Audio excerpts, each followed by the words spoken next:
Have you ever been so committed to keeping the peace that you accidentally started a war within yourself? Seriously, I'm talking about you smiled through it. You nodded through it. You said, I'm fine.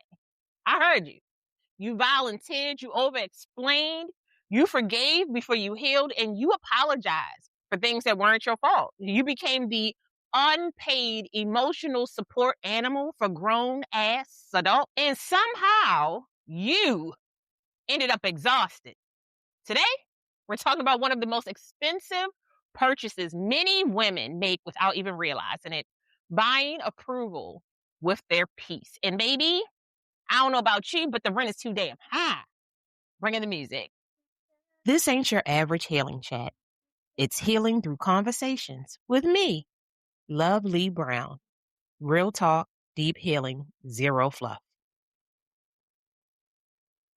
Welcome back to the Healing Through Conversations podcast, where we have conversations that help us heal, grow, and reclaim our lives one honest moment at a time. I'm your host, Loveli Brown, your holistic mental health advocate, as well as your confidence rebuilding baddie and your favorite sister friend, reminding you that healing starts with a conversation. This podcast is about healing through conversations. This podcast is about being honest, realizing that sometimes we laugh through trauma, sometimes we cry through trauma, we pray through trauma, sometimes we curse through trauma, but it's a safe space. If you're not safe, baby, this ain't your space.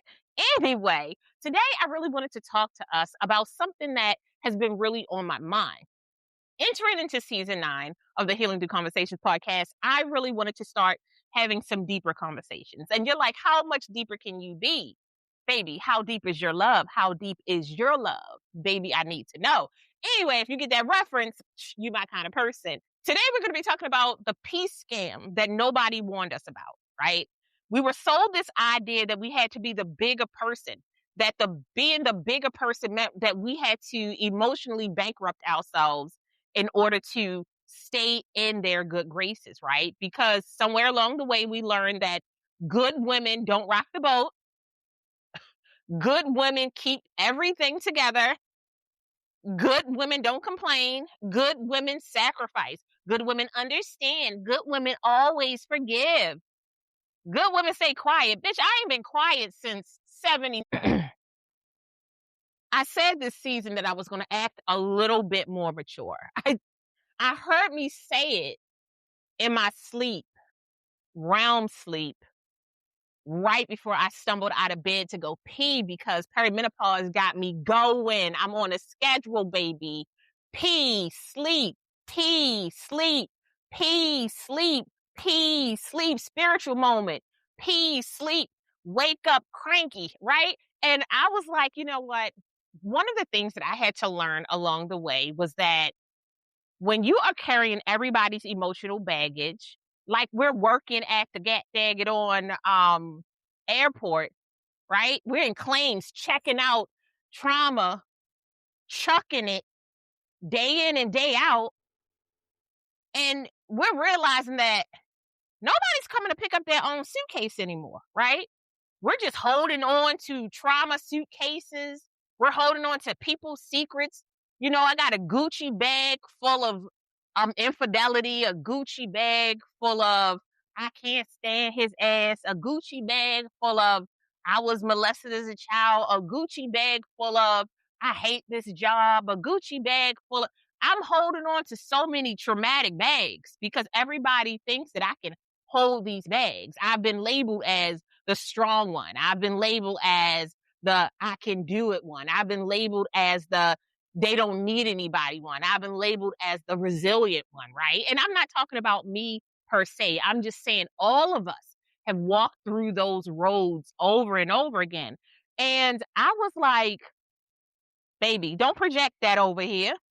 I never asked for that, but I can see how life has set it up so that you make the assumption that the quiet person or the person who's always in your corner, the person who always shows up, the person who doesn't complain, the person who stays quiet, the person who's learned how to be like, oh, that's just how they are. That person, they just be dealing with your nonsense. They just be listening to you like, You know what? Come on in. Let me get you some tea. Have you had dinner yet? And now you just addicted to trauma bond dropping, right? You like show up to drop off your trauma. Don't even ask them how they doing or if you should bring dessert with you. A lot of us are walking around wondering why our backs hurt, why we're so tired, why we can't seem to like get enough rest, why our heads are hurting, why we're constantly stuck in fight, flight, freeze, or fawn mode. Baby, how many times this week has somebody asked you, how are you doing? And they actually sat down and listened to that shit, right? When was the last time somebody said, what kind of things make you feel peaceful? Where do you find joy at, honey? Where do you find joy? Probably not. I can promise you that a lot of people don't even ask that question. My adult best friend, because we met when we were adults, I have my childhood best friend that we're still best friends, and then I have my adult best friend, right? And she used to call me and say, hey, friend, do you have room? It was like one of the first times that I didn't even know what to say. I was like, yeah. And at the time, I didn't know that you could say no, because I was like, why would you say no to somebody that you care for? But she was giving me space to accept whatever she was about to drop.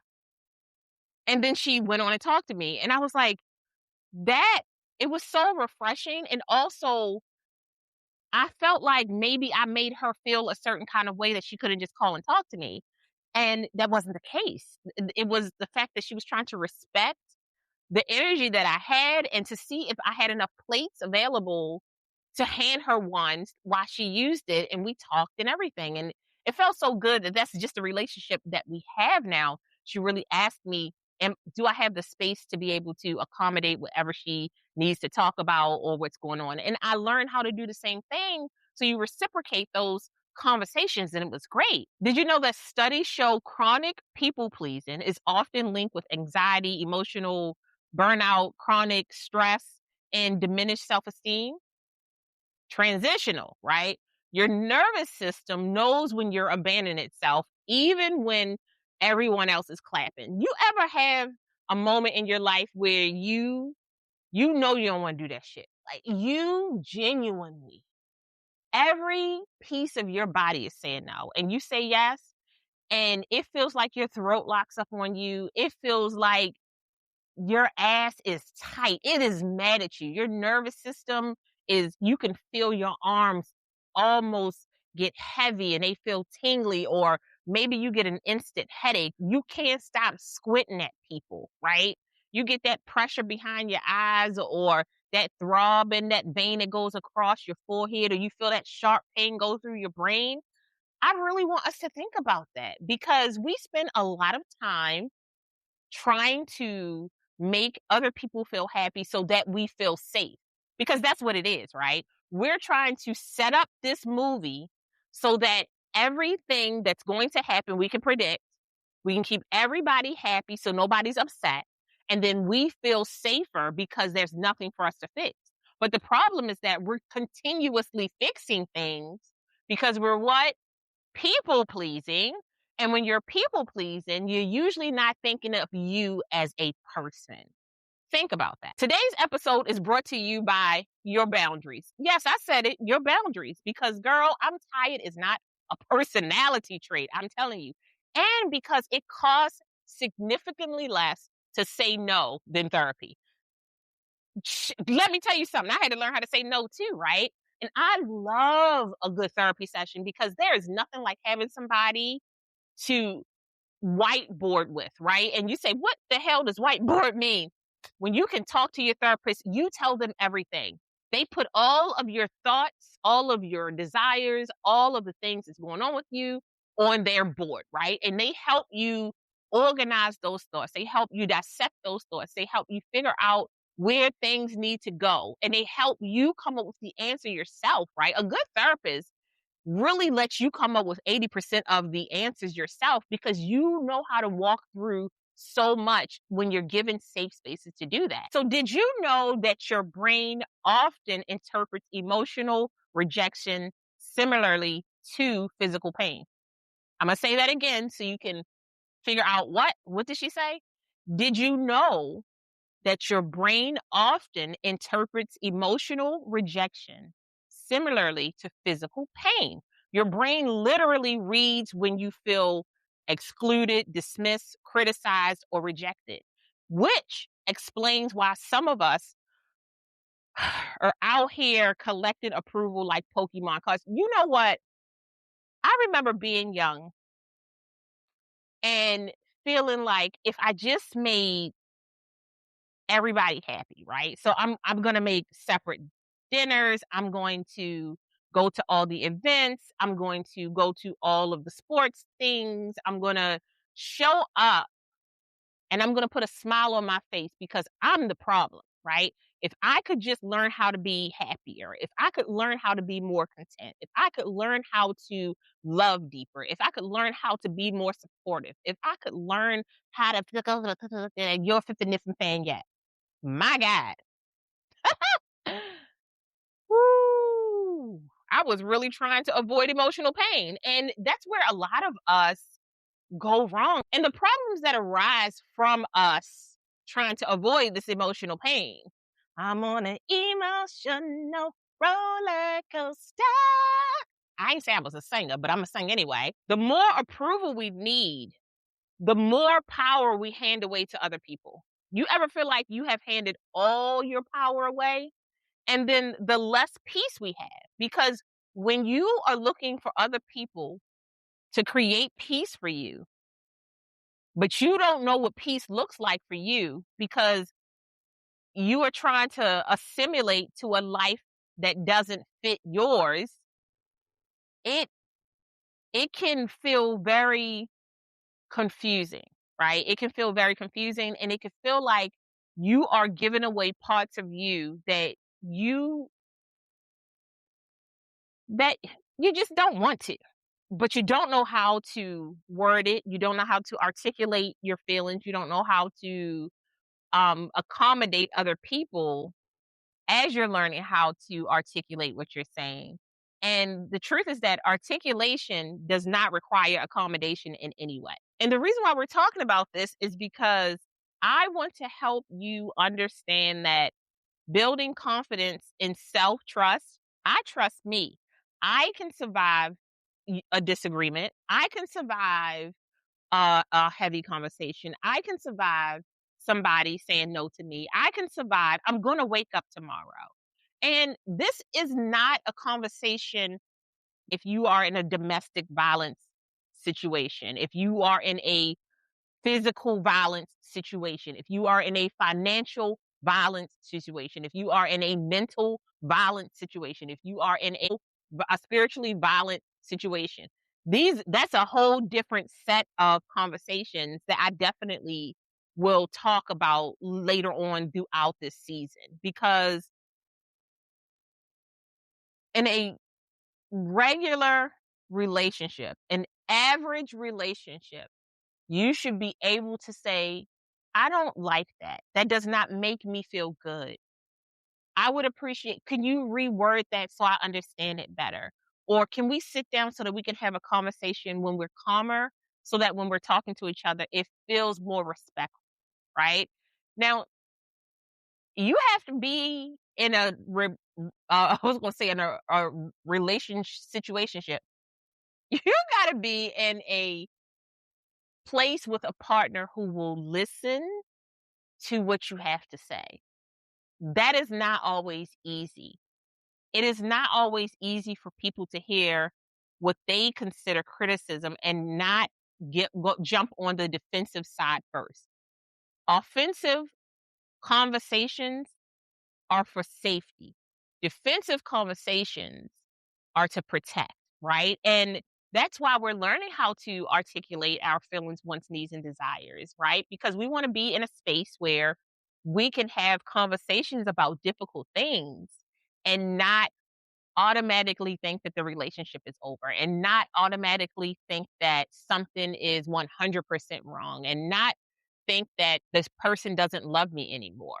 When you have those hard conversations or difficult conversations about boundaries, about why you said no, about why you can't do something or you don't feel comfortable doing something, about why you were not comfortable with a comment that was made. It does not always have to lead to an altercation. It does not always have to lead to a verbal altercation. It does not have to be a physical altercation. You can have these conversations and really sit back and think about it. And it really does help heal the relationship and build the relationship. And it doesn't have to be an intimate relationship. It could be a platonic relationship. You will be in more platonic relationships than you will be in intimate relationships, probably in your whole life. And learning how to have these conversations with people where you're advocating for yourself is empowering. It builds self confidence, it builds self trust, and it helps you identify self identity in a way that labels never do. Can we have an honest conversation about what it feels like as a woman emotionally, right? It feels like you're paying taxes in order to buy peace and freedom a lot of the time. And when you are a Black woman, you are paying premium rates. It's called the strong Black woman tax. You don't know about it? Get a t-shirt. I'm telling you. I want to make that goddamn t-shirt so fast. You don't even know. Mm-mm.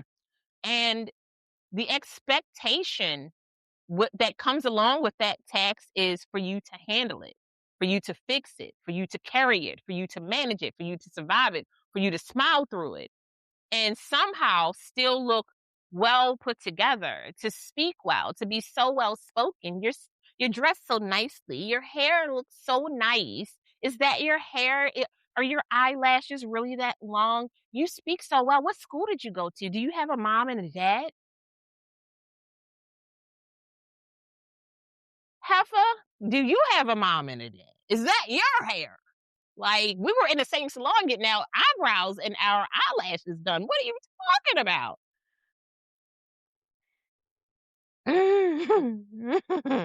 I said hostility was a thing. But here's what we really are never told, right? Strength without support becomes suffering. We know that you're so much on your shoulders. You feel like at nighttime you are creating lists to remember to do all of these things because what if I don't do it? What's going to fall apart now, right? And strength without rest becomes exhaustion. You are sitting in your car nodding off because you are you're dropping people off, picking people up, trying to figure out how to make sure that such and such get to work at this time and not get to work. And then if they stay, I can leave at lunch, go pick up, drop off a baby, breathe. Seriously, take a deep breath right now. And strength without boundaries becomes resentment because if you are doing everything, right?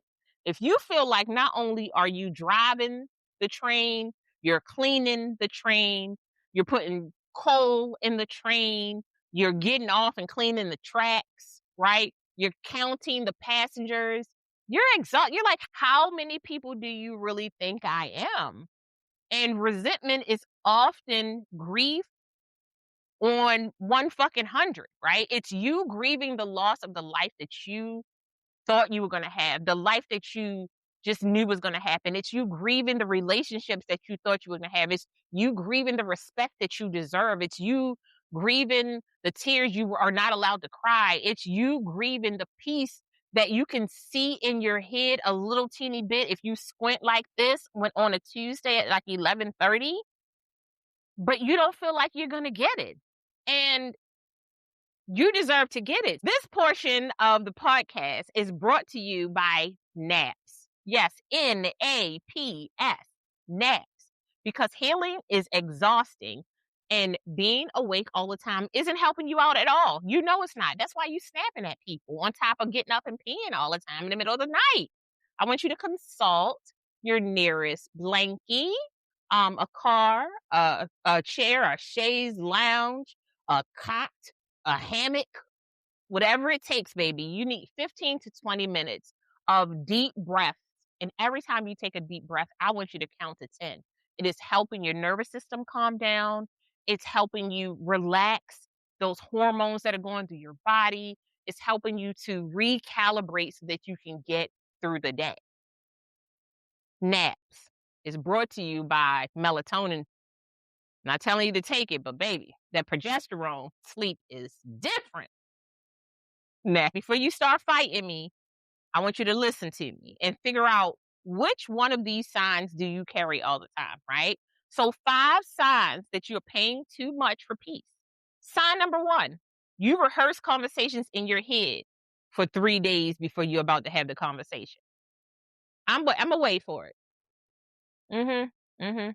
Did you just rehearse earlier today what you were gonna say when you walked into work so that way when you started talking, it didn't sound as aggressive, you didn't sound as assertive as they called you? Did you practice walking into your house what you were gonna say because you knew that you guys were already having a bit of tension and you were trying to keep the peace just until you can take a nap and or that 8-hour sleep that you are never gonna get because you're thinking about what you're going to say in the morning when you wake up.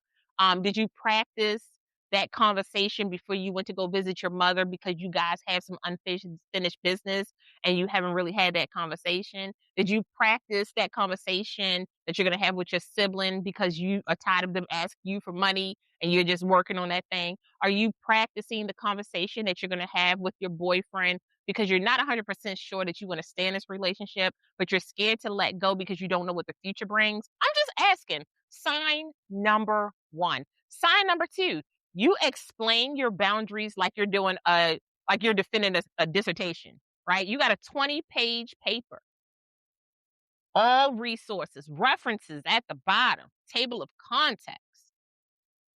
In the back, you got graphs about how your boundaries count, right? You are talking to people about your boundaries like you're selling life insurance. I want you to think about that. Think about that. Sign number 3, you feel guilty every time you choose yourself, right? You say, "Oh, this little thing, um, you know, I spent an hour walking around the store because I just needed some time to myself. But let me bake you a cake. I'm going to pull the moon down. Would you like me to move the grass from the left side to the right side of the yard? Is there any way you want me to change your oil? Yes. Listen, feeling guilty for taking care of yourself is taught, right? You're taught that if you aren't moving all the time, if you aren't doing something, if you aren't being of service, if you aren't performing all the time, that somehow you are this trashy ass person who doesn't have any respect, you don't have any morals, your ethics are off. Taking care of yourself is the best thing you can do for everybody, baby. When the plane is going down and they hand that mask out, that mask drops down, and you put it on your face, you have a little bit more wherewithal to be able to help Tom sitting next to you or Laura on the other side of the fucking aisle than you have if you just start panicking because you can't breathe anymore, right? Self care is oxygen. You deserve to breathe deeply and take that in. It helps you stay alive. Like, let me calm myself down. Cut. Sign 4, you keep relationships alive that expired 50 years ago.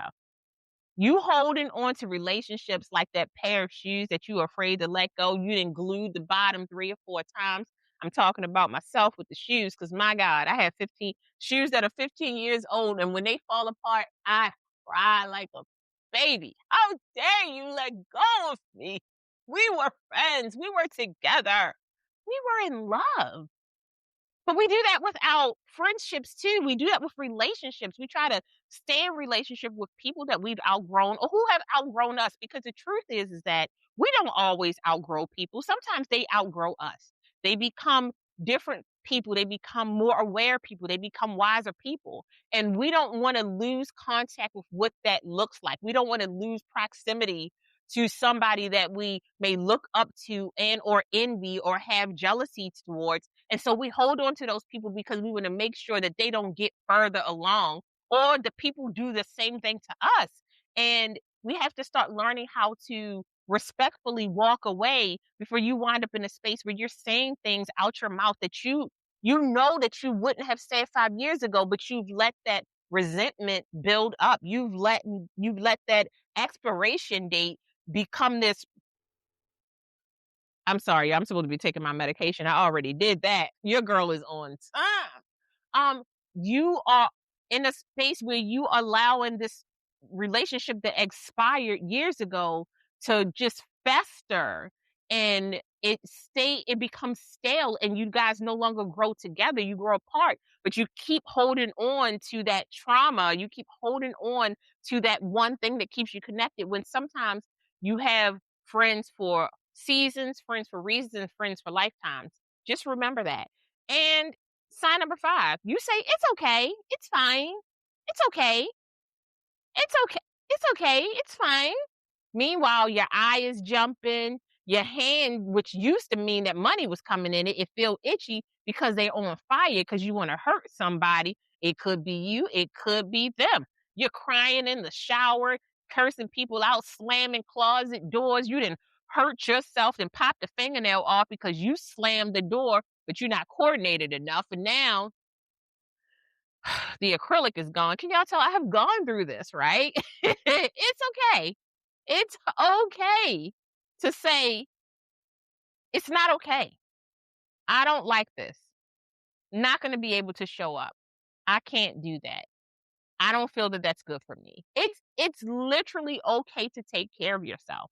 And I'm not saying that it's not difficult, because stepping up and speaking up for yourself to a world that is absolutely teaching us how to say whatever you want, it's great. What's that coming to America, whatever you would like, right? And that's not true, because I don't want everything that you like. I don't like me all the time. I damn sure don't like everything that you like all the time. But we are taught that that is how we're supposed to react to people. So being aware that acknowledging when you don't like something is the beginning of healing is such a game changer in the healing journey. It doesn't mean that you won't fall victim to those things sometimes. It doesn't mean that you won't slide back, but sometimes we actually shoots and ladders and we get up a couple floors, as long as we don't roll the dice wrong, then you wind up back down on the ground.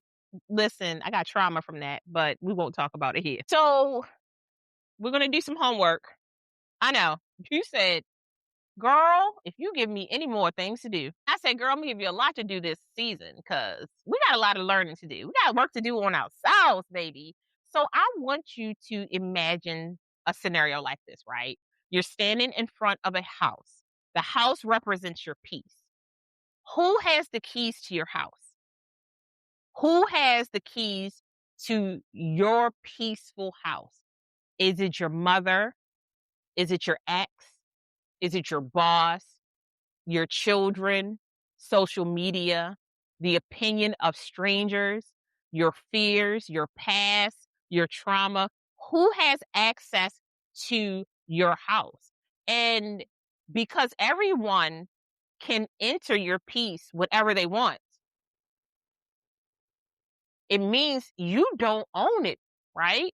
And they do. So healing sometimes looks like changing the locks. It means blocking access. It means restricting access. It means telling people that there is a time when they are allowed to come over. It means saying, "I'm not going to have company for the first 2 weeks that I move here." It means coming up with boundaries, limits to how you will allow people to access you. And some people are going to say, "You're so mean. You're being mean. Like, I just love you. I just care about you. I want to know, I want to see the best for you. I want to tell you how to run your life the best way, even though I would never run my life like that. Like, I can't take somebody telling me what to do, but I'm going to tell you what to do because you should listen to me, because I know." You know what? What you know? Because we don't know nothing right now. We know we going to die one day. That's all we really know. When we're healing, there's going to be a lot of boundaries. Most of those boundaries are more important that you hold steadfast, right? Most of your boundaries are going to mean that you have to step up to the plate and stay true to boundaries on your side. When you start getting loose about when you loosey goosey with your boundaries, people start feeling like you're a liar. And when people consider you a liar, they start violating every step of the way, right? They start like picture your boundaries are here and you have people here. If you move back, they're going to move forward. So now they're in your territory. The more room you give them, the more of your territory they take over. That's why we're talking about picture that house. Who has the keys to your house? Who has permission to walk into your house and do whatever they want to do in your house? Have you built boundaries? Do you tell people, no, I don't like the way you're treating me, and I'm not going to accept the way you're treating me? And I also don't like the way I'm allowing myself to let you treat me. So we're going to work on this together if we're going to be able to be friends or if we're going to be able to be partners. And if we can't do that, we may have to spend some time away from each other until we figure out what this new relationship looks like. Because I'm learning how to look at myself and build a new relationship with me, and I'm not going to allow anybody to interrupt that space. You know what I'm saying? Like we're big braining it. We're trying to learn how to work smarter, not harder, because healing's already woo, baby. The way the wig turns 3 o'clock and then 6 o'clock, so very fast. It's insane. And so I want us to understand that peace isn't something that we find. It's not like a lost toothbrush or barrette. It's not this ethereal thing. It's something that we create one boundary at a time, one decision at a time, one brave conversation at a time, and one scary ass, oh my God, I can't believe I had that conversation. Because those conversations it allows you to build trust in yourself, right? And self-trust built one brick at a time is a wonderful foundation. It allows you to understand that you don't need permission and that you don't need unanimous approval from other people in order to be who you are. It also allows you to understand that you don't need everybody to understand what you're doing. You just need to understand what you're doing so that you can get to a place where you feel confident in making decisions for yourself, right? Everybody does not need to understand what you're doing. That's a period. Period. Right? And you deserve a life where your peace isn't constantly being negotiated. We negotiate so much in life, particularly marginalized women. We're navigating our safety when we're outside. We're navigating being overeducated in spaces where it's challenged on a consistent basis. I'm navigating our aesthetics. We're navigating how we talk, how we walk. Are we bringing the right energy to a room? We're navigating all of these things in different spaces, right? It's in corporate spaces, entrepreneurial spaces, networking spaces, family spaces, community spaces. We're always trying to figure out how to fit in. And we deserve relationships that don't require self-abandonment in order to be who we are. Not only is rest resistance, it is necessary. It's a human right. We deserve joy and we deserve ease in our life and rest in our lives. And most importantly, you deserve to love you like implicitly, no questions asked, as authentically as possible. And I'm not talking about fake positivity. I love me so much. I am the best. No, bitch, because we stink. Our breath stink in the morning sometimes. Sometimes you walk past a space and you're like, was that my underarms? Right? You sit down and you're like, is my coochie actually talking to me? Like, I took a shower. And why my hormones? You might be ovulating. It could be sitting off a scent, waiting for somebody to come sniff it. I don't know what to tell you. But you deserve to love you in all the different aspects of where you are and how you present yourself and how you learn to love yourself and how you learn to take care of yourself. Because at the end of the day, you are it for you. You are the pinnacle for you. You are the general of your soldiers, right? And so when we forget to set those boundaries, when we forget that we are allowed to say no, when we forget that people pleasing can be so damaging to our health, to our nervous system, to our mental spaces, it is catastrophic in the long run. And I want you to really start asking yourself questions like, do I really want to do this? Or do I feel obligated to do this because I'm afraid this person will no longer talk to me anymore?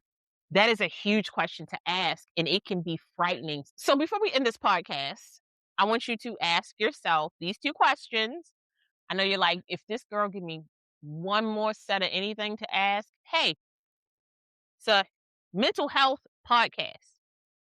A mental health podcast should be asking you questions. We should be speaking to you and asking you questions so that we know what you're looking for. A mental health podcast should not be telling you how to live your life. We should be explaining what different scenarios may do to you and allowing you to come to some kind of conclusion yourself. A mental health podcast should not be diagnosing you. We should be explaining the symptoms and letting you know what the name of those symptoms are. So when you go to your therapist, your psychologist, your psychiatrist, your PCP, that you can talk to them and see if any of those things align with your life. I'm not here to tell you what to do. I'm your helpmate. I'm a partner walking with you so that you feel more comfortable with advocating for yourself. I mean this shit from the bottom of my heart. I want you to be able to walk in any space and speak up for yourself, even when your voice is tight, when your heart is beating, when you can hear your voice shake before you open it. I want you to be able to speak up for yourself and the people that you love, because when one person is heard, many are heard. And that is why I do this podcast. That's why Healing Through Conversations means so much to me. So question number one, what is one thing I am tolerating that is costing me my peace? Then I want you to ask, what would happen if I stopped paying the bill on that topic? Baby, let me tell you something.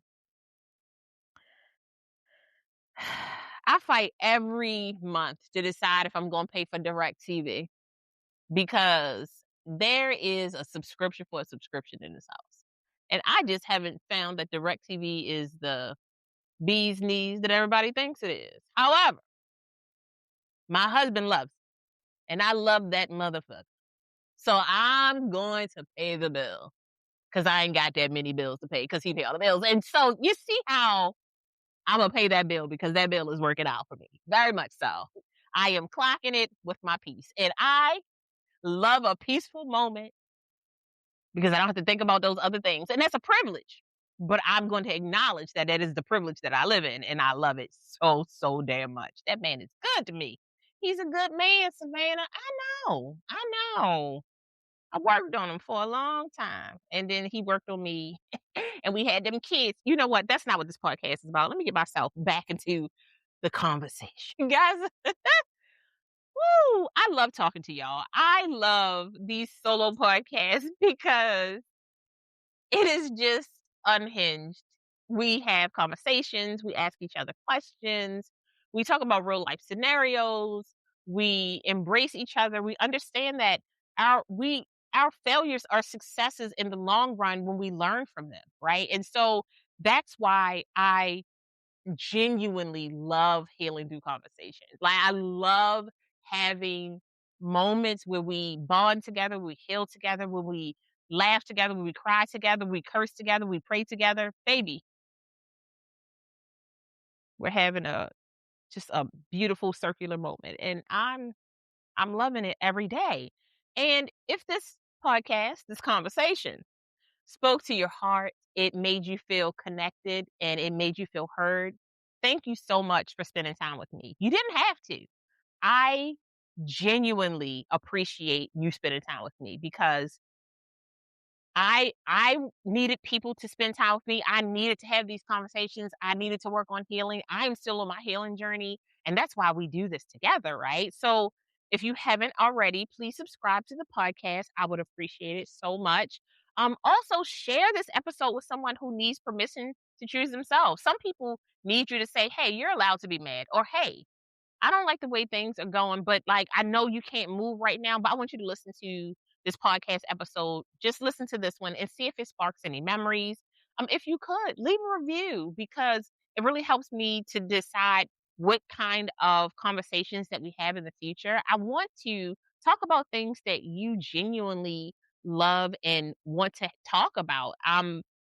It makes the conversation so much more fruitful, and I love that. You could visit me at Lovely Esteem, www.loveliesteem.com, to find some resources, and I'll be updating my website so soon. I'm so excited about this. I'm about to build a community, and I want you guys to join the community. I'm so excited about this. I am so, so excited about this. And follow me on my social media pages, platforms. Don't follow me in person, because I'm weird and I don't want you to like not follow me because you think that I'm weird. It's just, let me be weird over the internet. You know what I'm saying? But you can follow me at Lovely Esteem. Loveliestem. I'm on all platforms for the most part. For the most part. You can find me on Instagram, Facebook, LinkedIn, YouTube, Substack, Lemonade, Sky High. I can't, all the places. All the places. I'm trying to spread myself, but not thin, and not be easy, because I'm easy with that man, but not in life. I'm easy like Sunday morning, but not really. And I want you guys to leave with this, that peace isn't the absence of conflict. It's the presence of self-trust. I'm learning still every day how to trust myself.